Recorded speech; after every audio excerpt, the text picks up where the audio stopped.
आमदनी नहीं है, तो उसके इलाज के लिए जो अन्य हमारे तरीके थे, खास करके आयुर्वेद की दवाइयां थी, हमारी आयुष के नाते से जो पद्धति है उसके नाते से हम काम कर रहे थे, वो सारी काम आने लगी, बहुत लोग आ गया। और इन चीजों को जो डॉक्टर्स को जरूरत थी, जो आवश्यक सामान, इसको पूरा करने के लिए उद्योग जगत के सब लोग आगे आ गए कि आज हमारी आवश्यकता इस बात की है, जान है तो जहान है, जान बची तो लाखों पाए। जान बचाने के लिए, यानी हैरानी की बात है, मारुति जैसी कंपनी वो भी वेंटिलेटर बनाने के लिए आगे आ गई। ऑटोमोबाइल्स की कई कंपनियां वो भी जो ये किट्स वगैरह जितने बनाने उसको बनाने के लिए आगे आ गए। यानी इस प्रकार से ये सैनिटाइजर, इसको बनाने के लिए हमारी जितनी कंपनियां हैं जो इस प्रकार का रसायन का काम करती है वो सब आगे आ गए। हमारी ग्रामीण महिलाएं जो सेल्फ हेल्प ग्रुप की थी वो सब आगे आ गए कि हम मास्क बनाएंगे, मास्क लाखों की संख्या में मास्क बनने लग गए। तो ऐसी सब चीजें बनाने के लिए हमारे उद्योगपति आगे आए। ये हमारी क्षमता के ऊपर, हमारी क्षमता को दर्शाता है कि हम समय की जब जरूरत होती है हमारा समाज एक साथ जुट करके खड़ा हो जाता है, और समाज उस समय ये चिंता नहीं करता कि जो तकलीफ आई है इसमें मुझे अपनी चिंता करनी है। ये सबकी चिंता करने वाले हम लोग हैं, सबकी चिंता। विश्वव्यापी महामारी है, विश्व को हमने एक संदेश दिया है कि आज इस समय पर भारतवर्ष जिसको जो आवश्यकता उसके लिए तैयार है, खड़े हैं, क्योंकि हमने अपने इतिहास में, हमने अपनी संस्कृति में, हमने ये पढ़ा है अपने साहित्य में, वसुधैव कुटुंबकम, पूरा विश्व ये एक परिवार है। मानवता के ऊपर एक संकट आया है, तो मानवता के ऊपर जब संकट आता है उस समय सब लोग आगे आते हैं, आगे खड़े होते हैं।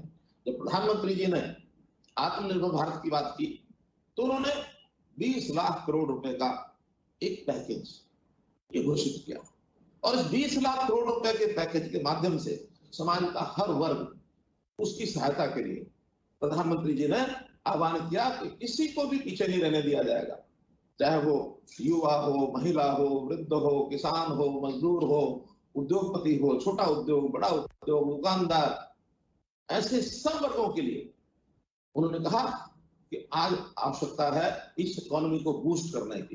तो इकोनॉमी को बूस्ट करने के लिए इतना बड़ा पैकेज ये किसी और कंट्री ने इस प्रकार से घोषित नहीं किया, हमारे देश के प्रधानमंत्री ने आगे आकर के किया, और उन्होंने कहा कि इसके 5 स्तंभ हैं। पहला स्तंभ इकोनॉमी, दूसरा स्तंभ इंफ्रास्ट्रक्चर, तीसरा स्तंभ सिस्टम, चौथा स्तंभ डेमोग्राफी, पांचवा स्तंभ डिमांड। ये 5 स्तंभ हैं हमारे इस आत्मनिर्भरता को आगे बढ़ाने के लिए, जो 20 लाख करोड़ रुपए की इस लागत से इनको पूरा किया जाए और अपने देश को आगे बढ़ाएं। और उसको आगे बढ़ाने के लिए हमने भी, हरियाणा भले छोटा सा प्रदेश है, लेकिन हमने उनको आश्वासन दिया कि हरियाणा जो है इसके अंदर अपना दायित्व उसको पूरा करेगा, पूरा निभाएगा। क्योंकि प्रधानमंत्री जी जो हमारे स्वर्ण जयंती के कार्यक्रम में आए थे, उन्होंने हरियाणा की तारीफ करते हुए कहा था Haryana can become the growth engine of the country. और हमने आज विश्वास दिलाया है कि हरियाणा जो है वो ग्रोथ इंजन निश्चित रूप से बनेगा। उसके लिए चाहे उनको कितने ही कार्यक्रमों में आगे बढ़ना पड़े, उन कार्यक्रमों में प्रधानमंत्री जी ने जितनी भी घोषणाएं की थी आज तक, उन योजनाओं में भी हम लोग हमेशा आगे रहे। उन्होंने स्टार्टअप की बात की थी, स्टार्टअप के नाते से मुझे बताते हुए खुशी हो रही है कि हमारे यहाँ 4119 युवा स्टार्टअप्स का पंजीकरण हुआ है, और जो पंजीकरण पंजाब से 4 गुना है। यानी पंजाब हमारा पड़ोस का प्रदेश, हमारा स्टार्टअप का पंजीकरण 4 गुना है, हिमाचल प्रदेश से 14 गुना है, उत्तराखंड से 5 गुना है, और राजस्थान जो प्रदेश हमारे से बड़ा है उससे भी 2 गुना है। इसलिए हमने स्टार्टअप्स की बात की, हमने स्टैंड अप इंडिया की बात की कि 4194 युवा विद्यार्थियों को लोन दिलवाया, 868 करोड़ रुपया ये यानी लोन जो है स्टैंड अप इंडिया के नाते युवकों को ये दिलाया गया। प्रधानमंत्री मुद्रा योजना में भी लगभग 13 लाख लोगों को रोजगार स्थापित करने के लिए 14,141 करोड़ रुपया ये दिलाया गया है। अर्थात हम युवाओं को आगे कैसे बढ़ाया जाए इसकी पूरी योजनाएं ये हमारे सामने है। और हम लोग हमेशा जो आत्मनिर्भरता की बात करते हैं, तो इस आत्मनिर्भरता को केवल वैसे ही हासिल नहीं किया जाएगा। इस आत्मनिर्भरता को हासिल करने के लिए हमको एक अभियान चलाना पड़ेगा, और उस अभियान में कई महत्वपूर्ण पहलू को हमको सामने रखने पड़ेंगे। एक पहलू प्रधानमंत्री जी ने कहा वो है local and vocal. Local and vocal का मतलब कि हमारे अपने देश की, प्रदेश की, अपने जिले की, अपनी तहसील की, अपने गांव की ये जो बनी हुई चीजें हैं, छोटी से लेकर बड़ी चीजों तक, इन चीजों के बारे में खुल करके आना पड़ेगा कि हम सब लोग पहले इनका उपयोग करेंगे। और इनका उपयोग करने के लिए लोकल इज वोकल, इस प्रकार का जो उन्होंने संकेत किया, इसका अर्थ यही है कि स्वदेशी की भावना ये हमारे मन में आए। और यदि हम अपनी इन चीजों का उपयोग बढ़िया ढंग से करेंगे और विश्व को बताएंगे कि हम स्वयं निर्मित चीजें, मेक इन इंडिया की भावना को रखते हुए हम अपने यहाँ की चीजों को बने उपयोग करेंगे। अब हम जिसके पीछे लालसा रहती थी, चाइना की बनी हुई चीजें, मेड इन चाइना, सब उनको त्यागनी है। क्योंकि चाइना का एक ऐसा विषय बन गया है कोरोना में कि China versus rest of the world, ये एक बात बन गई। तो चाइना, वहां से बनी चीजों को हमको कोई इसका मोह नहीं है, कोई हमको लाना नहीं है। क्योंकि अगर सही मायने में देखा जाए तो इस कोरोना वायरस का ये जन्म देश चाइना है। चाइना अगर कहीं अपने इसको रोक लेता, इसको आगे बढ़ने से किसी प्रकार से रोक लगा लेता, तो विश्वव्यापी बीमारी ये नहीं बनती। ये देन चाइना की विश्व को मिली हुई है। और इस संकट को, इसकी जिम्मेदारी अगर किसी पर डाली जा सकती तो चाइना पर डाली जा सकती है। चाइना आज विश्व कट चुका है, आर्थिक दृष्टि से भी कट चुका है। इसलिए हमको चाइना हो चाहे विदेश की छोटी बड़ी और चीजें, उसकी बजाय अपने देश की चीजें बनाने के लिए हमको आगे आना पड़ेगा।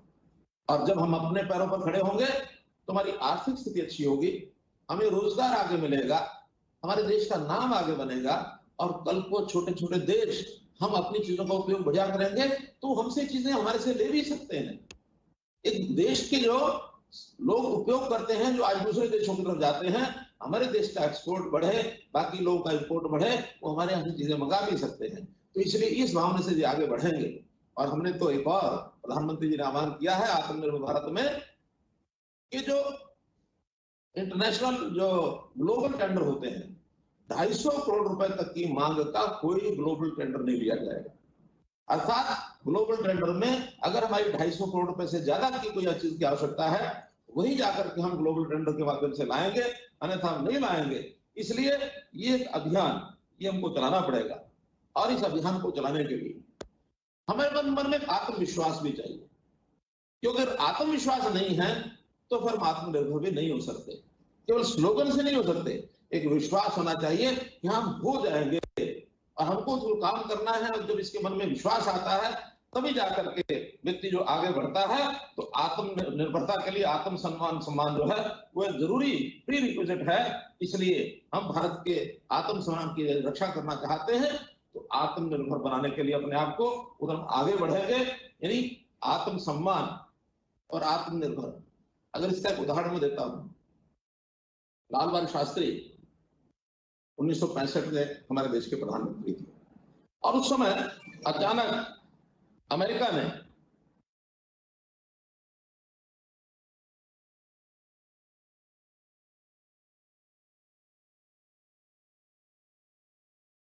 क्योंकि अमेरिका से गेहूं आता था, उस समय हम इंपोर्ट करते थे, PL 480 की जो स्कीम थी, उस स्कीम के अंतर्गत जो गेहूं आता था, और अमेरिका ने इसको बैन कर दिया।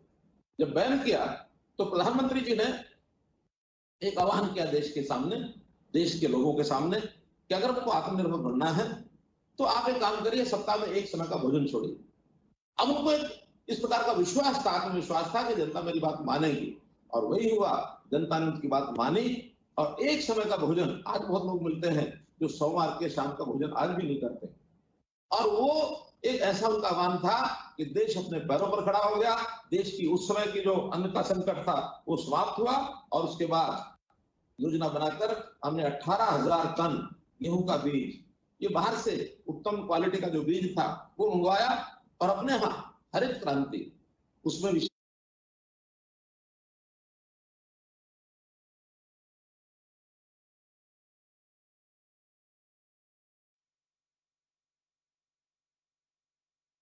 तौर पर हरियाणा और पंजाब, ये दो प्रदेशों में हरित क्रांति का जो एक अवसर आया, उस अवसर पर हमने इतना अन्न पैदा कर दिया, इतना अन्न पैदा कर दिया कि सारे देश के लोगों का जो पेट की भूख मिटाने के लिए इन दो प्रांतों में, उस समय वास्तव में एक ही प्रांत था, बाद में 1966 में हम दो प्रांतों के रूप में आए, तो भी हमने मिलकर के पूरे देश की लोगों की भूख की पेट की भूख ये मिटाई। और आज हम सरप्लस हैं, अन्न भंडार में, जहां 1 साल का अन्न भंडार रखना हमारे लिए एक टेक्निकल रूप से जरूरी होता है, वहीं आज हम 2.5 साल 3 साल का अन्न भंडार ये हमारे पास रहता है। तो इसलिए मैं कहता हूं कि आत्मविश्वास, इस आत्मविश्वास ने ही आत्मनिर्भरता का रास्ता उस समय बनाया था। आज भी जो हमारी कुछ कमियां हैं, उस अगर आत्मनिर्भरता की तरफ आगे बढ़ना है तो आत्मविश्वास को हमको पैदा करना होगा, और उसके अंदर हमें आगे बढ़ने के लिए एक प्रेरणा निश्चित रूप से मिलेगी। हम युवकों को अपनी पढ़ाई पूरी करने के बाद एक स्किलिंग की ओर भी जाना पड़ेगा। यदि हमारी स्किल, इसकी डेवलपमेंट होती है, हमारे कौशल का विकास होता है, तो हमारी पढ़ाई के साथ साथ उस टेक्निक से, उस कौशलता से हम अपना रोजगार बढ़ाना या देश के निर्माण के अंदर छोटी बड़ी भूमिका हम निभा सकते हैं। स्किलिंग यानी कौशल का विकास। मैं स्किलिंग को एक और नए शब्द के रूप में भी आपके सामने रखता हूं। स्किल यानी special knowledge for improvement in level of life. Special knowledge for improvement in level of life, कि हमारे जीवन स्तर में कैसे इंप्रूवमेंट हो, इसका विशेष ज्ञान। ये स्किल भी एक प्रकार से है, और जैसा हम कहते हैं ईज ऑफ लिविंग को बढ़ाने के लिए उसका भी फार्मूला है। आखिर व्यक्ति को क्या चाहिए? आनंद कैसे आता है? उसका लेवल ऑफ लाइफ क्या है? लेवल ऑफ लाइफ यानी जीवन स्तर ऊंचा उठेगा, उसको आनंद आता है। तो इसलिए जीवन स्तर को ऊंचा उठाने के विभिन्न प्रकार की जानकारियां, ज्ञान, ये हमको यदि होता है तो हम निश्चित रूप से अपने उस योगदान को कर पाएंगे जो योगदान हमारे से अपेक्षित है, जिसको हमको करना है। तो इसलिए मित्रों, हम तभी ये सब कर पाएंगे जब हम आगे चल करके अपनी उच्चतर शिक्षा, टेक्निक, आत्मविश्वास, इसको बढ़ा पाएंगे। तो देश के लिए जो कुछ करने की जरूरत है उसके लिए हम कर पाएंगे। देश के प्रधानमंत्री जी ने हमारे लिए बहुत कुछ काम किया है। उस काम के नाते से हम एक एक स्कीम का, योजना का लाभ उठाएं, जो लगातार 5 चैप्टर उसके हैं जो हमारी वित्त मंत्री जी ने घोषणा की, और उसमें युवाओं के लिए बहुत कुछ करने के लिए। अगर युवा एक अच्छा एंटरप्रेन्योर बनना चाहता है, उसके लिए उसमें काम है। एक अच्छा किसान बनना चाहता है, उसके लिए उसके अंदर अपना अच्छा काम है। अच्छा एक शिक्षक बनना चाहता है, उसके लिए उसके अंदर व्यवस्था है। एक अच्छा यानी रिसर्चर बनना चाहता है, उसके लिए उसमें व्यवस्थाएं हैं। तो कोई भी युवक किसी भी प्रकार से आगे बढ़ने के लिए यदि वो आगे आता है तो उसको लाभ मिलेगा। और जो योजनाएं प्रधानमंत्री जी ने बनाई हैं, उन योजनाओं का हम अध्ययन करेंगे तो निश्चित रूप से इस दिशा में आगे बढ़ेंगे। इस दिशा में प्रदेश के सभी विश्वविद्यालय, सभी शिक्षक, सभी विद्यार्थी, इनका भी एक रोल है कि वो इसका अध्ययन करने के बाद और सब लोगों को भी उन चीजों की जानकारी दें, क्योंकि एक बड़ा विस्तृत ज्ञान है ये। उस विस्तृत ज्ञान और की जानकारी के माध्यम से हम जो लोग आज यहाँ उपस्थित हैं, अपने अपने लेवल पर, अपने अपने क्षेत्र में जो बातें आज इंतजार कर रहे हैं, इनको एक एक करके आगे बढ़ाएं। चाहे वो आत्मनिर्भरता की बात है, चाहे सरकारी पैकेज की बात है, चाहे देश और दुनिया में कोरोना के फैलने के बाद कैसे कैसे किसने उसको समाधान निकालने के प्रयत्न किए हैं, और चाहे हमें इस प्रकार का रोजगार परक जितने प्रयत्न हैं, इन प्रयत्नों को लेकर के आगे बढ़ना है। आत्मनिर्भरता और एक विशेष तौर पर स्वदेशी की बात, स्वदेशी को भी यानी मेक इन इंडिया की बात, और जैसा कहा लोकल और वोकल, ये सब बातें यदि आगे हम बढ़ाएंगे तो अपने इस काम को हम आगे ले जा सकेंगे। हमें हर प्रकार की सतर्कता बरतनी है। निश्चित रूप से बदलाव है, और जो बदलाव को स्वीकार करेगा वही वास्तव में जीवन में आगे बढ़ पाएगा। अगर हमने बदलाव को स्वीकार नहीं किया तो हम जीवन में आगे नहीं बढ़ पाएंगे। आज कुरुक्षेत्र विश्वविद्यालय में आत्मनिर्भर भारत कोरोना के बाद इस विषय पर ये जो सेमिनार वेबिनार ये किया है, वास्तव में हमारी वाइस चांसलर श्रीमती नीता खन्ना जी को इसके लिए बहुत बहुत बधाई देता हूं और धन्यवाद करता हूं। पूरा जो कुरुक्षेत्र विश्वविद्यालय का जो भी इस विषय के साथ जुड़े हुए लोग हैं, उन सबको भी बहुत बहुत शुभकामना, बहुत बहुत बधाई। पूरी टीम को मैं धन्यवाद भी करता हूं। मैं प्रभु से कामना करता हूं कि आपकी उमंगें वो पूरी हो, आपके निश्चय वो पूरे हो और आप अपने लक्ष्य को प्राप्त करने के लिए निरंतर आगे बढ़ें।